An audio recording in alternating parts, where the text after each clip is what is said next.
ये तुम्हारा अधिकार है। तो इसलिए मैंने सोचा कि संरक्षण क्या मिलेगा जब कानून के घेरे में आ जाएंगे। तो बड़े बड़े लोग जेल जा चुके हैं और कितने लोग बेल पे हैं, कितने फरार हैं, एब्सकॉन्डर हैं, वारंट इशू है। यही लड़कियों के बलात्कार को होगा। राजवल्लभ यादव भी जेल ही में है, अरुण यादव भी फरार ही चल रहे हैं। तो बहुत लोग हैं। कानून कानून होता है, कानून से जो खिलवाड़ करेगा, जब तक खेल रहे हो, जिस दिन आ जाओगे बच के नहीं जाओगे। इसीलिए इंडियन पेनल कोड और criminal procedure code evidence act नहीं बना है कि तुम बच जाओगे। बड़ी मछली हो तो क्या, बड़े बड़े लोग गए हुए हैं। तो यही बात है, मैं कहना चाहूँगा हमारे पीछे। और समान रूप से लागू होना चाहिए। और ऐसी घटना हुई है गरगाय घाट में वंदना गुप्ता के द्वारा, और जहाँ जहाँ कौन कौन से लोग इसमें संलिप्त हैं उन सब पे एक इंक्वायरी सेटअप हो हाई कोर्ट के द्वारा, हाई कोर्ट के रिटायर्ड जज के द्वारा एक गठन हो, आयोग हो जो जांच करे और निष्पक्ष होकर के जांच करे इस बात का। और जितने दोषी हैं, ओके, बिहार में हो रहे तमाम खुलासे और वंदना गुप्ता का नाम आ रहा है बच्चियों का यौन शोषण करवाने में, और इससे भी बड़ी बात कि बिहार सरकार के समाज कल्याण विभाग का नाम आ रहा है। ये वही समाज कल्याण विभाग है जो मुजफ्फरपुर गृह कांड में बच्चियों का यौन शोषण करवाती थी। और क्या वंदना गुप्ता जो करवा रही है और उनके लिए जो खुलासा हुआ है, वंदना गुप्ता तो हमारे सामने, हमारे कैमरे के सामने नहीं आएंगी, लेकिन हमारे सामने आम जनता जरूर आएंगे और बताएंगे कि बच्चियों का बिहार में जो शोषण हो रहा है, सरकारी तंत्रों के द्वारा शोषण हो रहा है, उस पर क्या बोलना चाहते हैं। तो आप बताइएगा कि बिहार में जो हो रहा है ये बच्चियों का यौन शोषण सरकारी तंत्रों के द्वारा संरक्षण में कराया जाता है। ये भी एक बच्ची नहीं, 200 बच्चे इसमें शामिल है। तो सबसे पहले मैं शुरुआत करता हूँ मुजफ्फरपुर बालिका गृह कांड से ही, जहाँ पर 35 बच्चियों के साथ सामूहिक बलात्कार किया जाता था, वो भी सरकारी तंत्र के द्वारा। उसमें हमारे नीतीश सरकार में मंत्री थी मंजू वर्मा, उनके पति देव उनका एक हाथ था जो आज जेल के सलाखों के पीछे हैं। मंजू वर्मा का भी सारी संपत्ति सब कुछ बिल्कुल तहस नहस हो चुका है। वो उनका भी मंत्री पद, विधायिका पद, सारा चीज़ जा चुका है।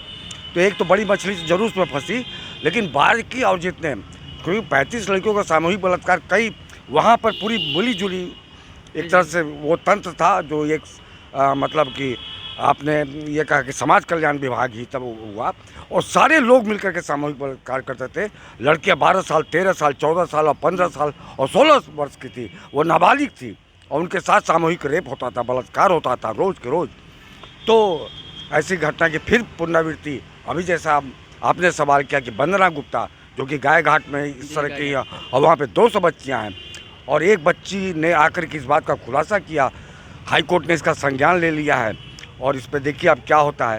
तो दोषी व्यक्ति चाहे जितना भी बड़ा हो, आपको मालूम है कि बलात्कार की कानून में कितनी सज़ा है, बलात्कार में कानून की कितनी सज़ा है। और बड़ा हो या छोटा, बड़ा पद वाला हो या छोटा पद वाला हो, अमीर हो गरीब हो, चाहे जो भी हो, कानून सबके लिए एक समान है और समान रूप से लागू होना चाहिए। और ऐसी घटना हुई है गरगाय घाट में वंदना गुप्ता के द्वारा, और जहाँ जहाँ कौन कौन से लोग इसमें संलिप्त हैं उन सब पे एक इंक्वायरी सेटअप हो हाई कोर्ट के द्वारा, हाई कोर्ट के रिटायर्ड जज के द्वारा एक गठन हो, आयोग हो जो जांच करे और निष्पक्ष होकर के जांच करे इस बात का। और जितने दोषी हैं उन सब को कटघरे में खड़ा करे, और सबको अगर सज़ा के पात्र हैं तो उनको सज़ा दे। IPC, Indian Penal Code, criminal procedure code, evidence act के तहत मैं इतनी ही बात कहना चाहता हूँ।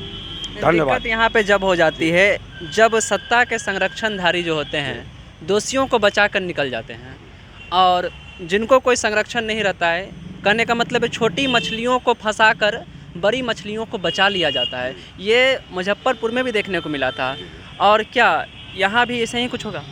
नहीं, मैं ऐसा कहता हूँ कि अगर मुजफ्फरपुर में सिर्फ मंजू वर्मा के पति ही दोषी पाएगा, उन पर ही सारी कार्रवाई हुई, कानून कार्रवाई हुई, कुल की जब्ती वगैरह जो कुछ भी होना था हुआ, उसी प्रकार वहाँ पे निश्चित रूप से बड़ी मछली थे, क्योंकि एक मंत्री के वो पति हो गए, तो निश्चित रूप से बाकी वहाँ जो और भी सब उस कल्याण विभाग से जुड़े अधिकारी थे, ये तो एक मिली जुली खुलासा तो ये भी हुआ था कि नेताओं के घर भी भेजी जाती है बच्चियाँ।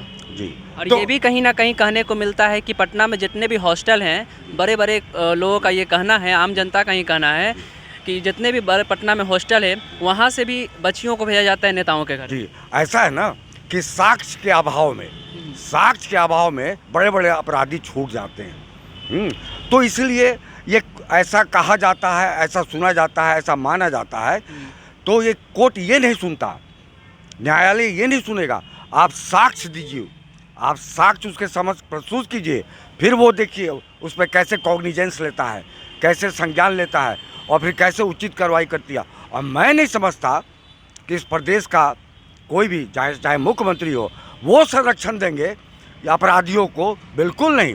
वो तो कहते हैं सीधा कि तुम्हारे साथ हुआ FIR लॉन्च करो, सोचना नहीं है, जाके प्राथमिकी दर्ज करो थाने में जाके प्राथमिकी दर्ज करो, FIR लॉन्च करो, समझे ना, ये तुम्हारा अधिकार है।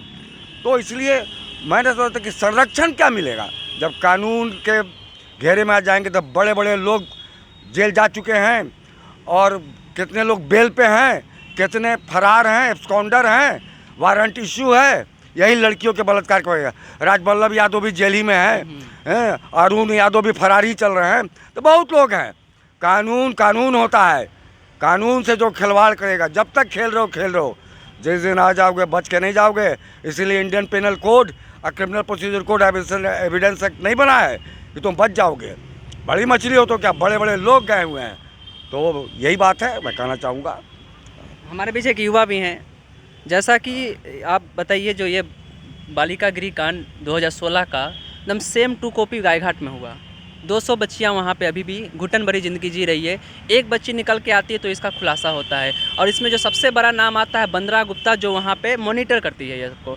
तो इस घटना से भी क्या देखते हैं आप इस घटना को? ये जो वंदना गुप्ता जो ये सब काम करवा रही है, तो इसको तो बिहार को अपना, सब लड़की को अपना बाल बच्चा की तरह इनको समझना चाहिए। अगर ये पूरा बिहार की जो लड़कियां हैं वो हमारी बहन, कोई माता, कोई बहुत सारे ऐसा बिहार में रिश्ता बनता है, लेकिन इसका मतलब ये नहीं कि किसी को गलत करवा दिया जाए, कर दिया जाए। अगर यही वो जो गुप्ता जी का बेटी रहेगी जो बालगिरी में ये सब करवा रही है, तो बिहार की बेटी, उनका बेटी में कोई फ़र्क नहीं है, उनका भी बेटी है। और समझिए बिहार की बेटी भी एक ही बेटी है, किसी का भी बेटी हो, तो ये सब करवा रही है। तो ये मत सोचिए कि वो अपना बेटी को भी करवा सकते हैं गलत काम। कार्रवाई होना चाहिए। कार्रवाई होनी चाहिए। कोर्ट में नीतीश सरकार खाली शराबबंदी के पीछे लगे हुए हैं। शराबबंदी की बात नहीं करेंगे, वो अलग टॉपिक। यहाँ बच्चियों की बात है, हम शराबबंदी की बात कभी और कर लेंगे। बात है कि उन बच्चियों को नहीं, मर्दों को बचाने के लिए ही न ये सब हो रही है। जैसे कि यहाँ नारी को बचाया जाए, कहने का मतलब ये है, गरीब मर रही है, यहाँ बड़े लोग ऐश कर रहे हैं। क्या नारी, ये लड़की क्या है, ये लक्ष्मी है। इसको साथ हम जैसा व्यवहार करेंगे वैसा हमको फल मिलेगा। ये सोचना चाहिए इंसान को। ये सबके घर में जो लक्ष्मी रहती है वो पैसा है, और उसी को लक्ष्मी के रूप बहुत सारे होते हैं, महिला हो, लेडीज़ हो, बच्ची हो, लेकिन इसके साथ गलत व्यवहार नहीं करना चाहिए। और जो कर रही है उनको, जो कोर्ट उनको बहुत बड़ा सज़ा देना चाहिए। जो बच्ची, इतना छोटा बच्ची है, कम उम्र की है, अनाथ है, यही ना बालगिरी प्रदेश में रह रही है, तो उसका कोई आगे पीछे नहीं है। तो उसको माता ही बनाकर उसको भेजा जा रहा है बालगिरी में। क्या माता, वो समझिए तो सबको माँ है। तो माँ अगर बच्चे के साथ गलत करेगी तो उसका न्याय तो उनका भी बाप है, बिहार में उनका भी बाप बैठा हुआ है, तो उनको ये चाहिए, उनको सज़ा देने के लिए। बिहार में नीतीश सरकार जी से यही अनुरोध है। बिहार के जो मुख्यमंत्री है वो समझिए तब बिहार के बाप हैं, उनका पद उनको वहाँ पे मिला हुआ है, जो उनका पद के बाद ही कोई पद है। तो कहने का मतलब है कि ये बालगिरी भी उनका ही आदेश से चलता है, चाहे कुछ भी चलता है। तो ये जो गलत करवा रही है, तो नीतीश सरकार जी को उनको बहुत कार्रवाई, बहुत सज़ा बड़का देना जरूरी है उनको। तो जैसा कि आपने सुना, वंदना गुप्ता जी, आप बच नहीं पाइएगा कानून के नज़र से, और कानून के हाथ लंबे होते हैं। आपकी हर एक गलती का हिसाब होगा, और हर एक उस बच्ची के दर्द का भी हिसाब होगा जो आप एक लंबे समय से करती आ रही हैं। अब सवाल ये उठता है, क्या मुख्यमंत्री सामने आके इस पे संज्ञान लेंगे? हाई कोर्ट ने तो अपना काम किया, लेकिन अब सवाल होता है कि बिहार के मुख्यमंत्री जी आगे आके संज्ञान लेंगे, जो अभी तक एक ट्वीट भी नहीं किए हैं। क्या वो आगे आके बताएंगे कि उनके समाज कल्याण विभाग में क्या हो रहा है? तो मुख्यमंत्री जी अगर संज्ञान लेते हैं तो लोग आप पे फिर से विश्वास करेंगे कि आपकी सरकार सच में सुशासन की सरकार है। तो आगे आइए इन बच्चियों के लिए, क्योंकि बिहार की बच्ची आपकी बच्ची है, आपकी अपनी बेटी है। तो अपनी बेटी के लिए आप आगे आइए और वंदना गुप्ता जैसी जो राक्षसनी है उसको उठा के तुरंत जेल में डालिए और कठोर से कठोर सज़ा। ऐसी महिलाओं के लिए तो फांसी की भी सज़ा कम हो गई, लेकिन आप जो भी कानून के हिसाब से सज़ा है उसको कठोर से कठोर सज़ा दिलाइए।